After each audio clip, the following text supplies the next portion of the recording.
Hello, guys. Welcome back to Great Fire Podcast. I'm your host, Trey Bate, a.k.a. Trey Bate Knows Boxing. And I am Willie Mack. Guys, we have a very, very special guest today, Matthew Uohara. Did I say right? Absolutely. Oh, yeah. okay, perfect. So Matthew is an actual specialist. So your description, it says MS PRT. What does that mean? Yeah, so MS is the Master of Science, and that I have a Master's in Human Movement from a school called A.T. Still University. And the PRT is actually something very, very special. It's from a institute that's in Lincoln, Nebraska. It's called Postural Restoration Institute. And it's actually a quite laborious certification process. And it's something that I got exposed to when I was really fresh out of college. It was my first job. I worked at the PGA. Yeah. And my mentor there put me in contact with Ron Hruska, who became my mentor. And that's who I did this institute kind of like credentialing through. And they kind of specialize on breathing patterns, asymmetries within the body. And it's something that I use as kind of like an evaluation tool for all of my athletes. No, that's awesome. So as far as the MSPRT, is that something that, like, it's, I guess, as far as like a level of education, is it close enough to like being a doctor or something like that? Is it like, no way. No, listen, I come from a family of doctors. My brother's a doctor, my father's a doctor, so I understand that process very well. And I would never put myself in that category. Not for me. No. So what got you into, I guess, fitness or movement overall? Yeah. So I think that we all kind of fall into things that we're passionate about, right? And I was always passionate about sports. And when I was a little kid, I played basketball. And that's actually how I met one of my first mentors, who I was talking about at the PGA. His name is David Donatucci. Yeah. He was a director of performance when I was in high school of this place called IMG Academies. So at this place, IMG is kind of like this management company, and you know them, they're all like with CAA and IMG, like they're these management companies that support a lot of athletes, actors, and stuff. Well, they have a sports academy in Florida. And the sports academy is kind of a place where these kids will go and all the way from K through 12 train like professional athletes. That's nice. Yep. And from there, the hopes, I think, in IMG's terms, is that when they go through the process and they do turn pro, they sign with IMG. So it's pretty much it's a development program. It is. Yeah. Yep. So I went there for my high school years, and my junior year, I ended up getting a career-ending injury. Well, I was rehabbing and playing through this injury, and they kept telling me it was this Achilles kind of strain. Yeah. Comes to find out that it was a fracture in my ankle, and I had played my whole junior year on this fracture. Wow. And it ended up creating so much damage that I couldn't play anymore. So I called the institute up, and I talked to Dave, and I said, hey, I can't come back. I would love to, but the doctors tell me I can't play anymore. Yeah. He said, well, we really liked what you did from the rehabilitation side of things, and we liked your commitment to the strength and conditioning portion. Mm-hmm. Would you like to be our first ever student intern?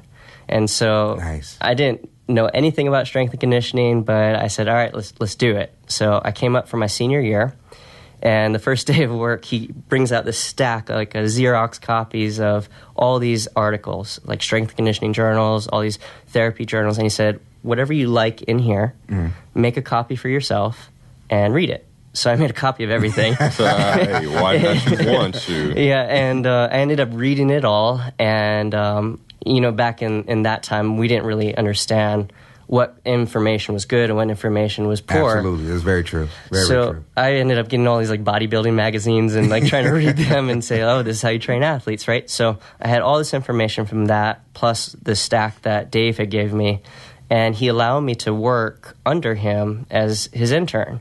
And I was training my teammates at that time. And, my former teammates, the ones that I had played with. What position did you play? Center. No, I'm kidding. I was about to say, Shaq. Form.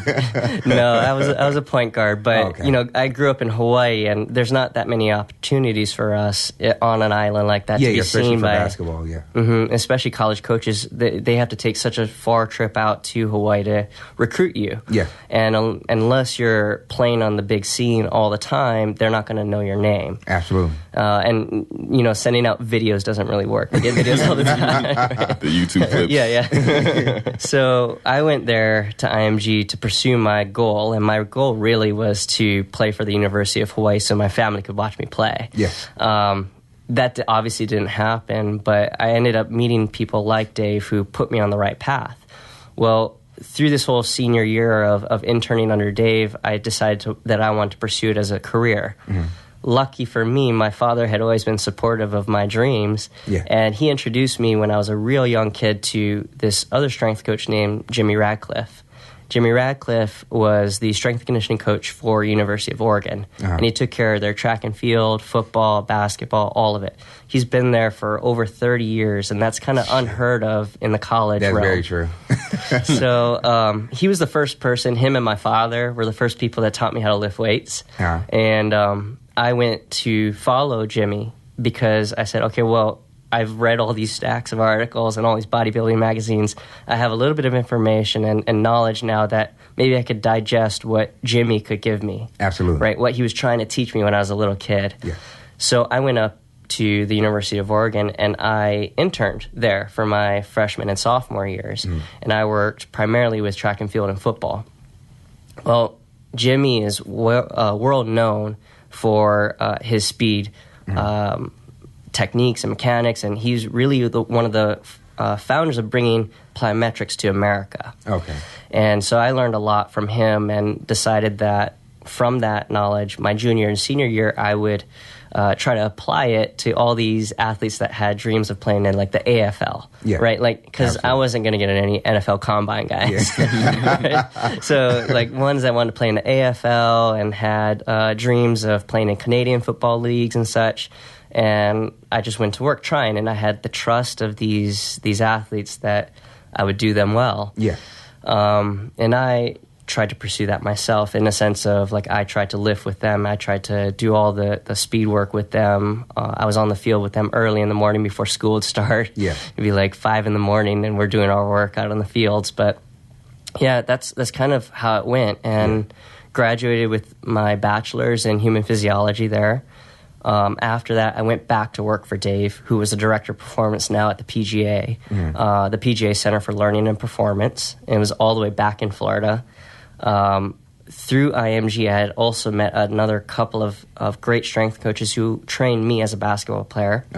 One was Pete Bommarito, and Pete works, he owns Bommarito Performance Systems now, and he trains more NFL guys than any other strength conditioning coach out there right now. Nice. Shout out, Pete. Yeah. Big Uncle Pete. Well, I'll tell you this. What I learned a lot from Pete, but one of the biggest things that I learned from Pete was one day he took us into, I have a quiet voice. Yeah, no, go and I don't yell. Even when I'm training my athletes, I don't really like get in their face. I mean, sometimes it's necessary, but that's not my personality. So one of the days he took me aside and we found this little yoga room in this hotel, and he took me in the middle of it and he had me coach him. And the whole time he's like, Matt, say it with your chest. And so the whole time I'm like trying to yell and like try to get like all this out of me. And it really, really helped because understanding different tonalities, different Big personalities, understanding how to work as a smaller person with an NFL athlete and getting them to trust you, that was important. Science can only take you so far. You need to be able to understand how to communicate that science to other people. Absolutely. So he was a really, really big influence in my career. The other person that I worked with is Jason Riley. And Jason is well known for working with baseball. One of his bigger clients is Derek Jeter. So I went to work for Jason as well and tried to understand how do you work with Major League Baseball? How do you work with baseball athletes?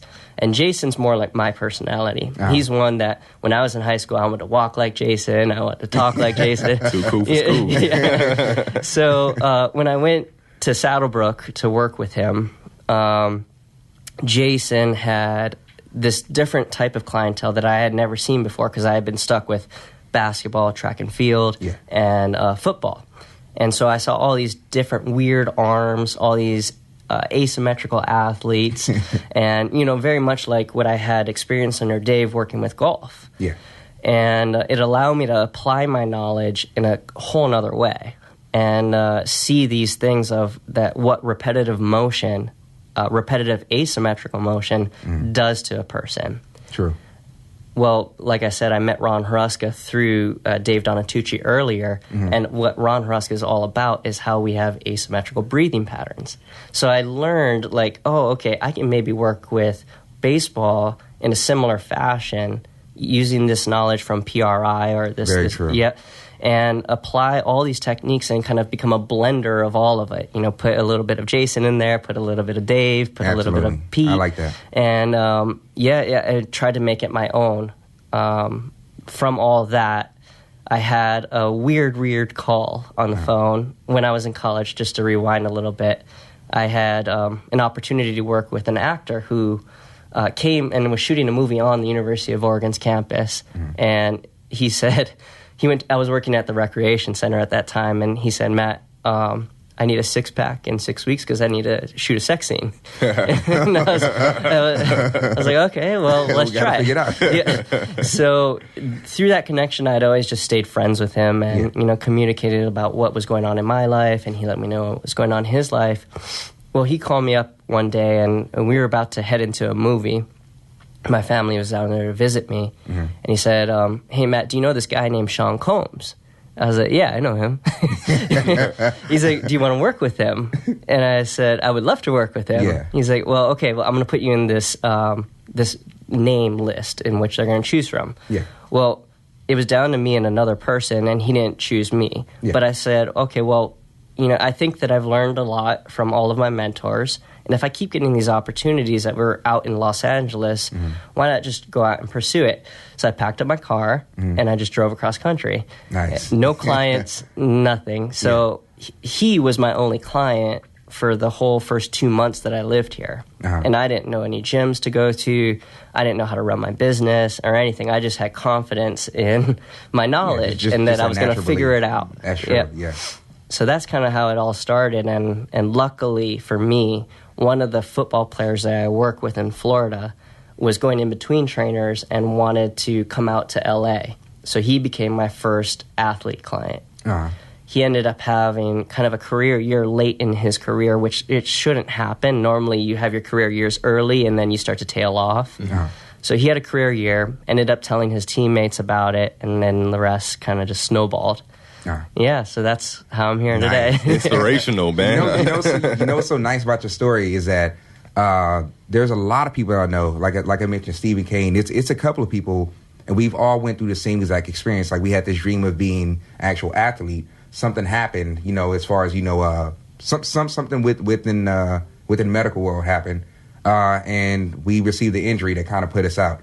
But our knowledge is something that superseded our physical ability, and that's what got us where we are today. And it's funny, like with your story, it's like it's always been there for you, not for you, like handed to you, but that opportunity or those opportunities always circulated around you, and you never saw it until a certain point in your life. And it's like, you know what, this is probably what I should be doing. Absolutely, that's pretty damn unique. So, so let's talk about family for a minute. You have any brothers or sisters, siblings? I have one brother. He's younger, and he just graduated from medical school. Yeah, I remember you mentioned that. Yeah. So now he is in Maryland, and he is doing his residency out there. So we're all really proud of him. He got his first home, like everything. So everything's going well for him. And my father, he's about to retire, but he was an OBGYN, and he practices in Hawaii. Yeah. And so I've always been surrounded by science. And I've always been surrounded by people that work really hard to understand the world around them. Yeah. And kind of going off of your last point about like things just kind of being there for us, he'd always tell me when I was younger that the harder you work, the luckier you get. True. And I kind of always took that as to myself as saying like, okay, well, it may not be luck, but it may be that the harder that you work, those opportunities that come around you, you're ready for them. That's true. And, it's a very chaotic world, and there's very few pieces of the world that are in order. What you can control is how hard you work, how much time and effort you put into things, and how passionate you are about them. And then those lucky things or those chaotic things seem to kind of stumble in your way and your path, and it's the person that's prepared that's going to take that opportunity and run with it. Yeah. The other person that isn't prepared and one that hasn't put in the time may not even see that as an opportunity. Very true. Very true. So that's kind of where I take that. And, I've always had that push behind me. And, it's a very Asian way of thinking of things. Yeah, that competitive nature. Yeah. But yeah, he used to always tell me when I was younger playing basketball, like, hey Matt, when, in Hawaii we have a completely different time zone than the rest of the world, right? Very true. It's like, Matt, when everybody's sleeping, you got to be working. Yeah.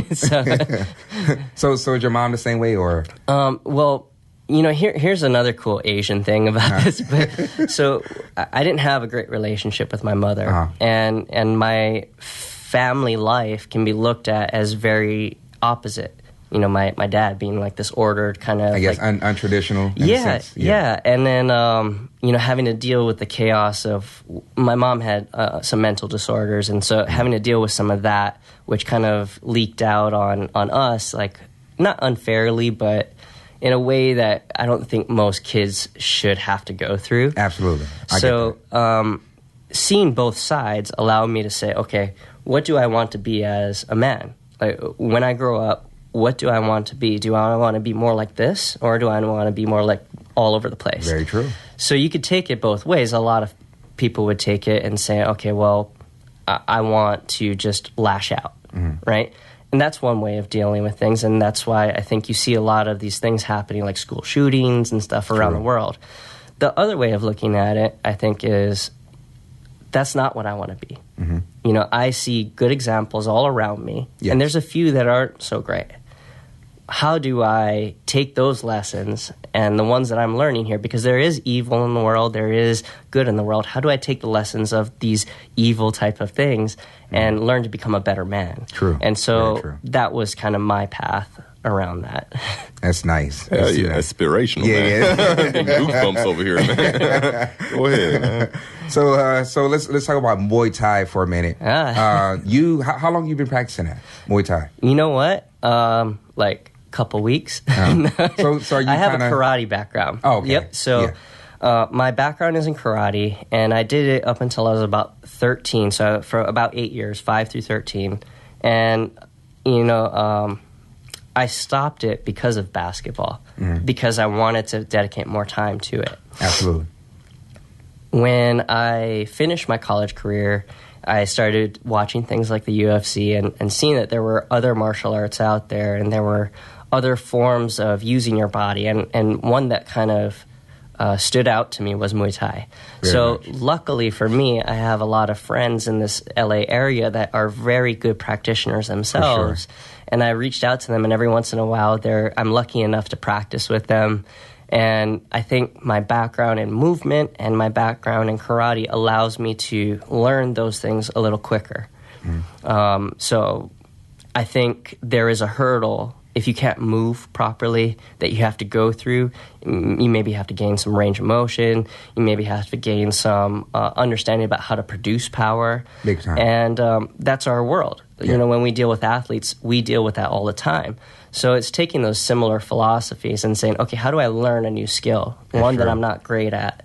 And that's what drew me to Muay Thai was, here's something I'm not good at, here's something that I want to learn, and how do I figure it out? Nice. So speaking of Muay Thai, Josh Polit. Yeah. You actually you work with him, and you actually worked on him. Yeah. So let's talk about it briefly. We already talked about this, Josh. But let's talk about the injury or the previous injury that he had that you kind of worked on or have been working on.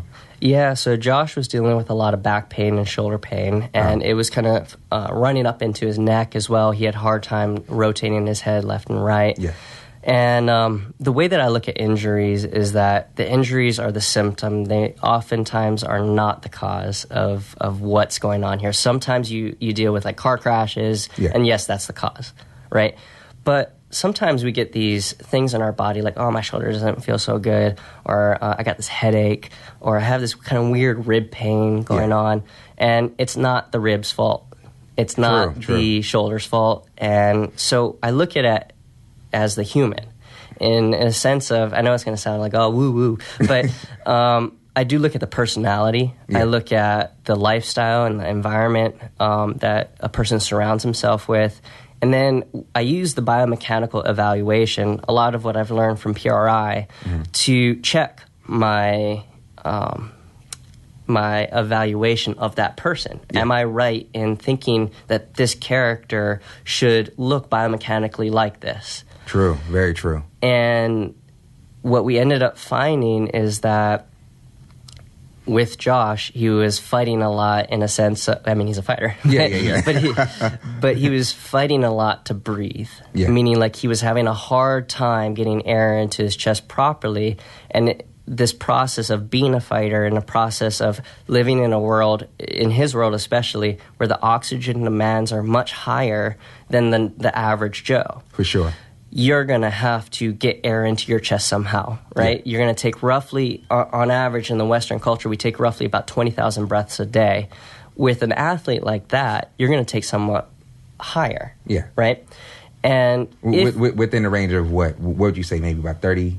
Oh, no, I wouldn't think it would go up that high. I hope not. That's half a day.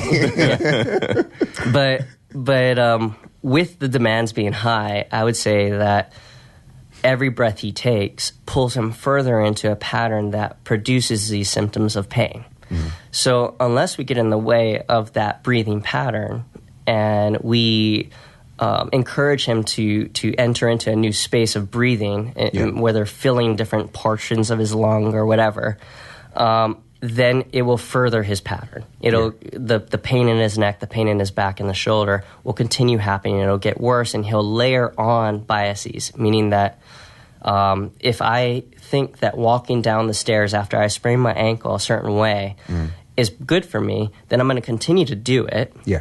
And then that leads to another problem. Yeah. Which leads to another problem, which leads to another problem, like unless you get conversation over and over and over. Yeah. Unless you get in the way of it. So the approach that we took is that how does Josh relate to his world from an aspect of breathing? Mm-hmm. And then what we saw was, like I said, a lot of fighting there going on. Yeah. So with this fighting, he changed rib position, and it went into this kind of asymmetrical pattern that fit very well into a stance that he takes in Muay Thai as well. So what we did with him is we, at first, use what we call repositioning techniques. Yeah. So we use techniques that encourage him to see the world from a different perspective. So if he dominates the world in a right stance, how do we dominate the world in a left stance? How do we load there properly and then now still take in information? So that's kind of the way that we did it at first. After we achieved that, he still needed some encouragement to rotate the ribs a little bit differently, so I used some manual techniques on him as well. So after we passed that first week, and he was really good in doing some stuff on his own as far as, like, we give him homework. I really call them lessons. Yeah. Which is effective. It definitely works if you actually do the homework. Yeah. And frequency wins over volume. And what I mean by that is that when you're trying to break a bad habit, when you're trying to break a habit, the more often you do the counter habit in a way that appears as safe to the brain, the quicker the pattern goes away. If you were to say you're going to take all that volume, so I'm saying, okay, let's do it 3 times a day, for example. But if I were to take all that 3 times a day and condense it into a 1 time a day volume, that would be less effective. True. Very, very true. You know, I want to brush my teeth with my left hand. I'm going to brush my teeth 3 times a day as opposed to just 1 time a day and with 3 times the volume. Exactly. Right? True. and that's kind of the approach we took with him, and he did a very good job of sticking to that. Right? The second week comes, and what we do is we take those philosophies or those prerequisites that we taught him in the first week, and we add complexity to it. It's kind of like you're layering brick by brick in order to build this home, right? And through this whole process, what you're really looking at is that how does this person relate to their environment? How do they take in information through their eyes and their ears? And how do they position themselves to encounter that information? True. Right? And that's what sports is about, really. It's what do you see, what do you seek to see, and how do you relate to that? And there's really good psychological research on this fact, too, that what we seek to see is more important than what we're actually taking in. True. And what I mean by that is that there are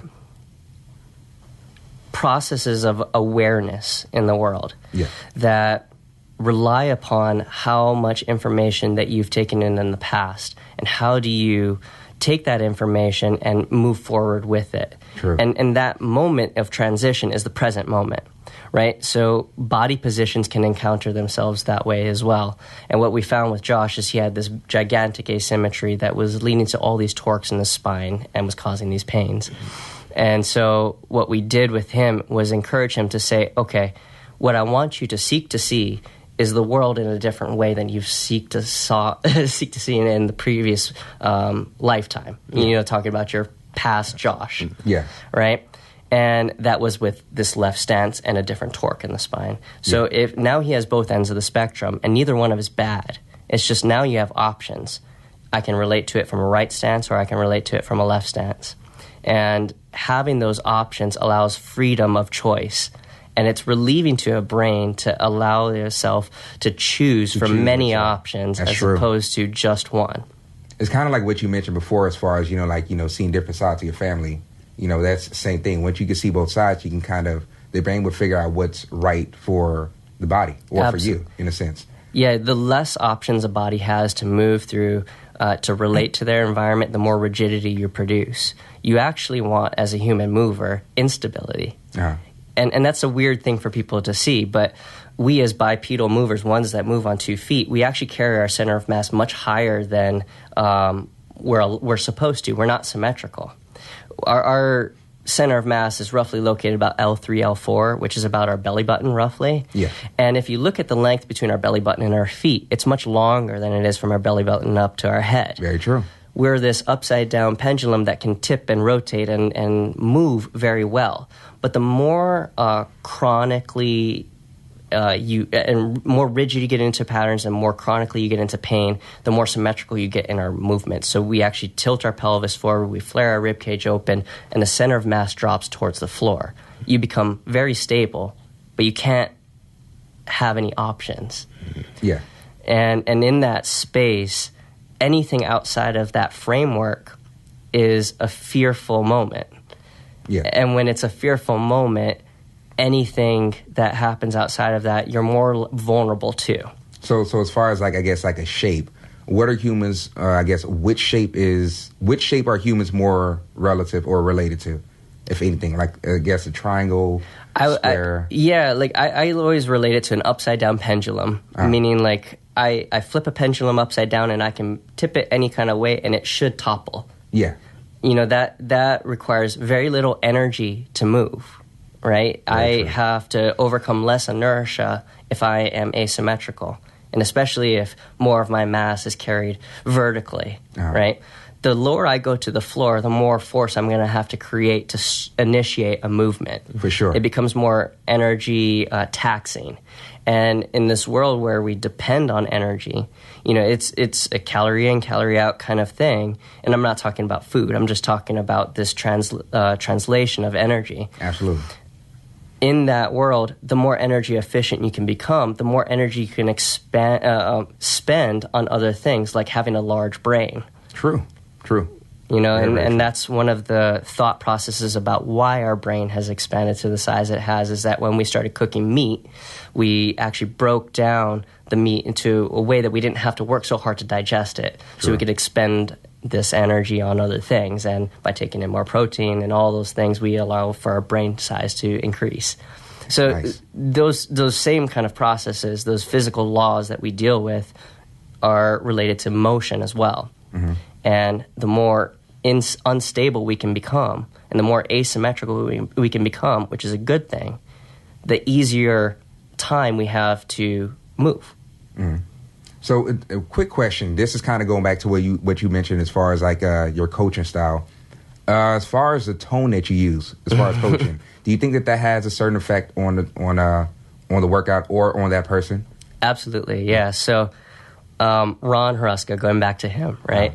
He gave me this great opportunity, and I'm very grateful for him. I didn't do him justice, but he gave me this great opportunity to give this lecture about how sound affects performance. Mm-hmm. And in that lecture, what I hoped to translate to the audience was how different tones mean different things. Very true. And how in different environments, you can get more of your information from your words to carry and stick with the athlete.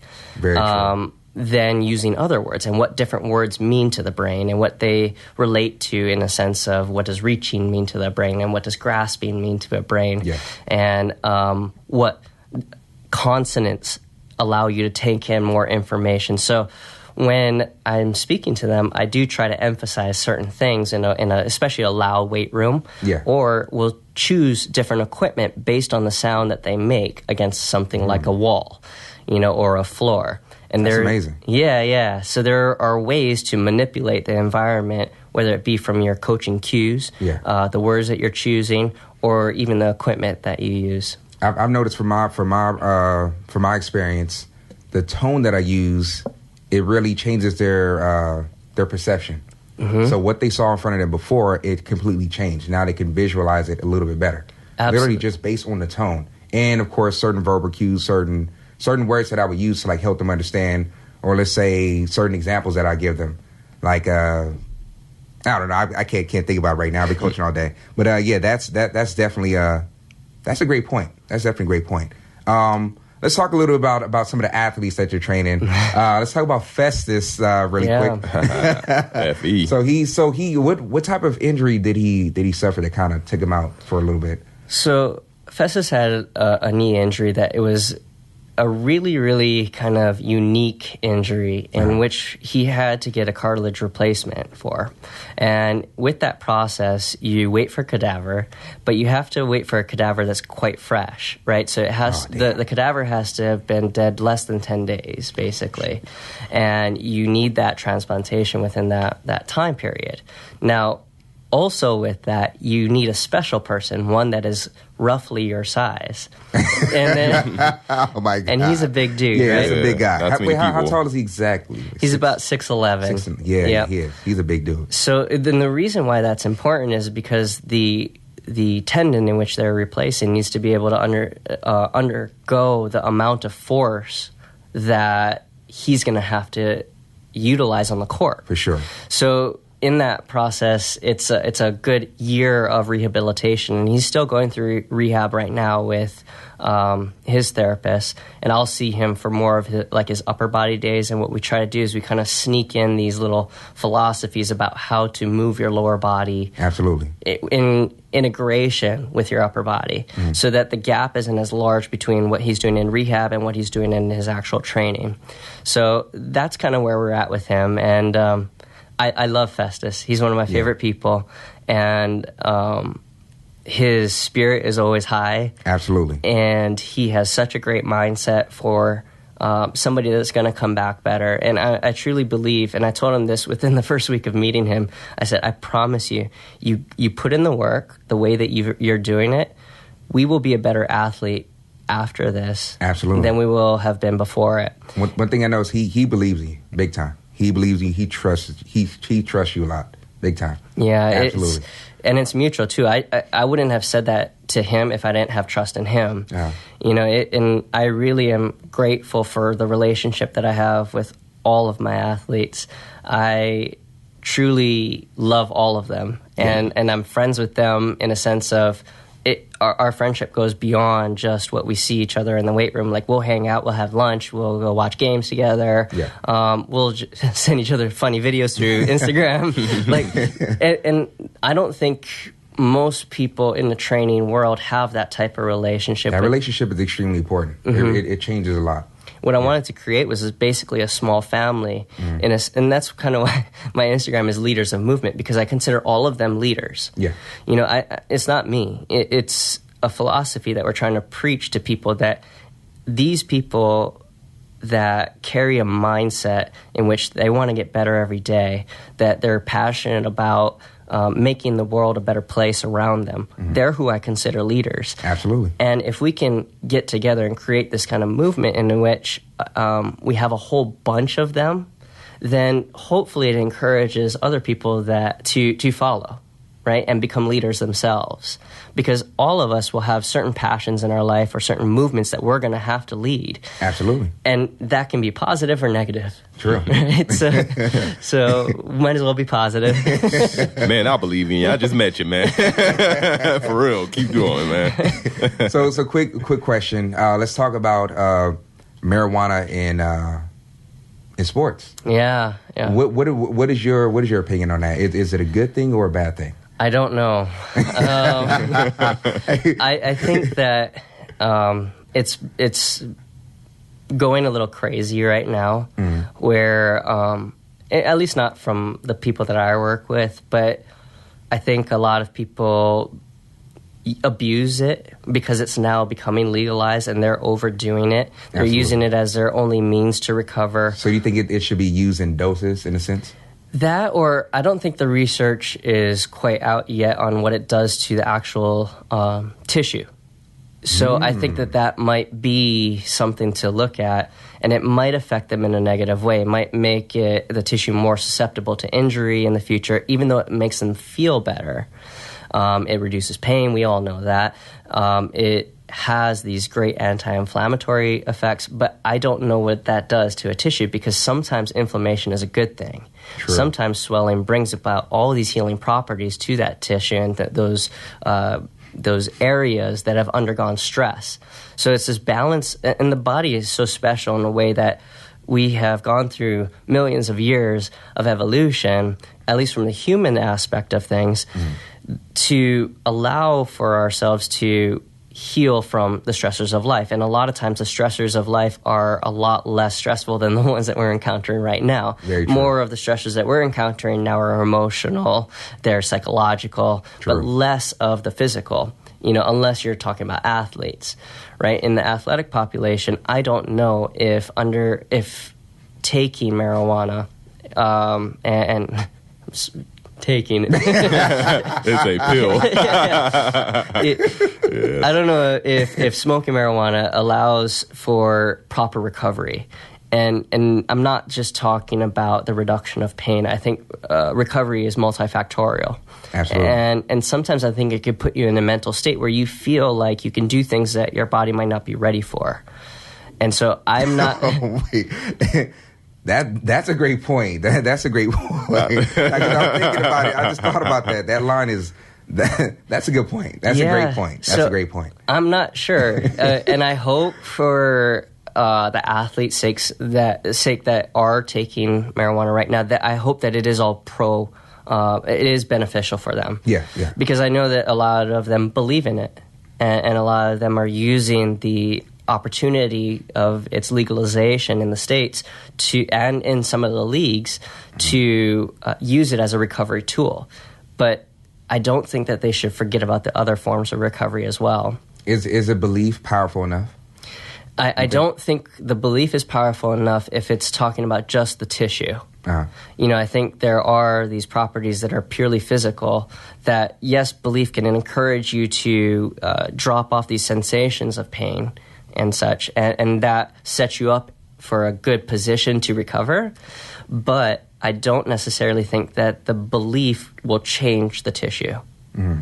And what you're really wanting is that you have a nice relationship between stress and recovery. Absolutely. During the season. Yeah. So I don't know if the administration of marijuana allows for that balance to be more normalized, or it shifts it in a negative way. I'm not quite sure yet. Yeah. So I think the research that will come out will be next on something similar to that. Uh-huh. So it says that on your Instagram you're a storyteller. Say that again? It's so on your Instagram it says that you're a storyteller. Yeah, so yeah. What exactly? How would you describe that? Like what Okay. exactly does that mean? So I think that we all have stories to tell, and the best way to communicate information is through stories. You kind of open up this podcast asking about my story. Absolutely. And through my story, you learned about some of the things that I've gone through as far as like as an athlete and what kind of pushed me into this career. Mm-hmm. Well, when I relate that story to my athletes, it brings us a little closer because they say, oh, here's a guy that gets it in a sense of here's a guy that's done it before as well. he's trained himself like an athlete. True. He's undergone serious injury as well. He's undergone a lot of failure in his life, and he's still doing well. How do I learn from those stories and apply them to my stories that I have right now? I'm talking about the athlete, and learn to become a better version of myself every single day. And hopefully through that process, they encourage others through their stories. Like Festus, he's building his story about rebuilding the beast, right? The beast, yeah. So hopefully they encourage people through their stories to become better versions of themselves, and that's how knowledge is passed on. It's not by saying, hey, read this. Yeah. Read this research, right? That research needs to be translated into a story. And so I'm writing a book right now, and I've been writing a book for the past 5 years, and I feel like the reason why I'm taking so long in writing it is because I want to tell a great story that allows for people to digest information that they might not go out and search for to themselves. Absolutely. Reading science is boring. Yeah. I messed up in it. Science was the subject I hated the most. Yeah. Math was second. I mean, math was pretty understandable to some extent, but science was just like, damn, like it goes in circles. Man. But now that I'm older, it makes sense. Yeah. It makes total sense. And you can make science fascinating. You can. Yeah. You definitely can. And when you start to tell stories with it, and then you tell the person that's reading it that all these processes, these physical laws of nature are going on behind the scenes to allow you to tell that story the way that you just told it, then it makes it's an aha moment, and you grasp that information, you make it more personal, and they want to carry that information and tell other people, like, oh my God, did you understand that the sun did this? And, it's funny. I was saying, it's funny how, like, as you get older, you start to appreciate science. Because we went to the same school, so I couldn't stand chemistry, biology, physics. But as you get older and, you put all the science together, everything starts to equivalate to, like, bigger and better things. Like, you just start learning every day. Yeah. So your story about science, like, seriously, it's compelling. So I learned a lot just by talking to you right here, man. Oh, great. And like you just said, chemistry, biology, physics, that's the reason we're here today. Exactly. It's in everyday life. It's in everything that we see. So do you have any children? Are you married? No. I have one dog, and I love her. Let's talk about Lulu for a second. Yeah, Lulu. How old is Lulu? Lulu, we got off of Craigslist for $25. That is dope, though. She was a Christmas present to me from my brother and my father's girlfriend. Yeah. And we got her in Hawaii, and when I got her, she had pure black fur and was the size of my hand. Yeah. And now she's completely tan and blonde, which I don't know how that happened. Mohawk. Yeah, with the mohawk. And she's maybe twice that size now. She's about like 8-9 pounds. Nice. Lulu, going back to Ron again, like I said, Ron's one of my most precious mentors to me. Ron said something to me about 2 years ago, and we were at lunch with Ron and one of his close personal friends, Heidi Wise, and Heidi does a lot with vision and how that affects the way that the body interacts with the world. True. And he was asking me about dogs, and I told him that, hey, my father was actually, he used to breed dogs. He used to breed Rottweilers. We used to have 8 Rottweilers at a time, and he would bring them in from Germany and Canada and train them in Schützen, which is like this police training, right? So he also did drug training as well. So we understood dogs very well, and so well that when we were young, my father would put a saddle on one of the Rottweilers, and my brother would suck his thumb falling asleep on it. And so, I know he's going to hate me for doing that. Don't hate him, man.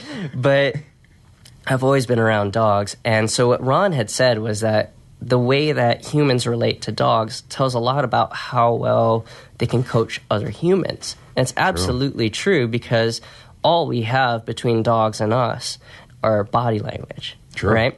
True. And what one of the fascinating things is that dogs have evolved with humans, right? And they've evolved so well with us that they do things with us that they don't even do with other dogs. Very true. One of the things that they do is that they look us in the eye, and they could tell by looking, because we have this relationship with our eye between the iris and the sclera, meaning that we have this gigantic white portion of our eye, right? And if you look at dogs, they don't necessarily have that. They look at our eyes the way that humans look at our eyes, and they can read information that way. So they can tell when we are happy, when we're sad, when we look certain ways. And that is why when you have a great connection with a dog, they will look you in the eye to see what they want, to see what you want. And you can, without talking, not manipulate your dog, but have a conversation and have a very well-behaved dog. That's very true. And that is what Ron was getting to in that. And lucky we had Heidi near us to talk about vision as well. Yeah. Now, my relationship with Lulu is kind of like something like a practice kid, basically. Yeah. Right? So, without the other drama. It's all right, man. The baby mama drama. Yeah. So I have a really, really close relationship with my dog, and she is who, like, I come home to and kind of unwind with, you know, and teach new tricks to. And the tricks for me are more a way of bringing our bond a little closer. It's not about her learning how to shake a paw. It's about her understanding me and me understanding her and what her desires and wants are. And by doing something like that, I think you become a better coach, a better human. Absolutely. You start to understand, and you appreciate more than just human interaction. You appreciate the world around you too, because they are a little more wild than we are. They're domesticated, but they're a little more wild than we are, and they have a little closer connection to the nature that is out there. And so by observing a dog who relates to their world through their eyes and their ears, where we relate through primarily vision, we can learn a lot. And so that's what I do with her, and sometimes I'll take her out to a field that's just completely empty, take her off the leash and let her go and just observe and try to learn. And you know, when we walk dogs on leashes, they're following us, right? And we're the leader. Yeah. But very few times in our lives we give up control. True. And there are a lot of lessons to be learned by giving up control. And that is why I think my relationship with my dog is so special. And I encourage other people to have dogs. I'm going to Petco tonight. So this is just a random question I was thinking about. Should dogs have human names? Oh, yeah. You know, I'm having this conversation with someone the other day, and my brother and I used to joke about, like, a pug named Willis the other day. I forgot where I was. I think I was in the Sweet Greens the other day, and there was a dog by the name of Nathaniel. And, I mean, I'm like, really? Just the whole, you know, Brentwood, you know how Brentwood is. But, I mean, just the whole Nathaniel, not Nate or something. I don't know. I just thought dogs should have cool names. They should, yeah. But and another point that's kind of like aside to that is that one of the things that I learned from my father is that when you name a dog, the name has to be special because it cannot be too long. Because when you're calling it, especially in a large field, like when you have drug dogs and such, you cannot like keep pronouncing these gigantic names. So in a sense, they need to feel the frequency rather than hearing it has to be more abrupt, right? And then the second portion of it is that you cannot have whatever language you're speaking, you cannot have a dog named similar to the word no. Meaning like Bo, no, kind of thing. Because every time they hear their name, they're trying to distinguish, is it the bad one? Yeah. Or is it the me? Good one? Yeah, yeah. Yeah, and so Lulu I chose because it has nothing near any of that, and it's quick to say. But yeah, that's kind of my side point to that. Nice. That's cool, man. So guys, this has been another episode of Great Fire Podcast with your host Trey Bate, aka Trey Bate Knows Boxing, and co-host Willie Mack, and of course our very, very special guest Matthew Uohara. Yes, thank you for having me. Thank you. It's been a pleasure, guys.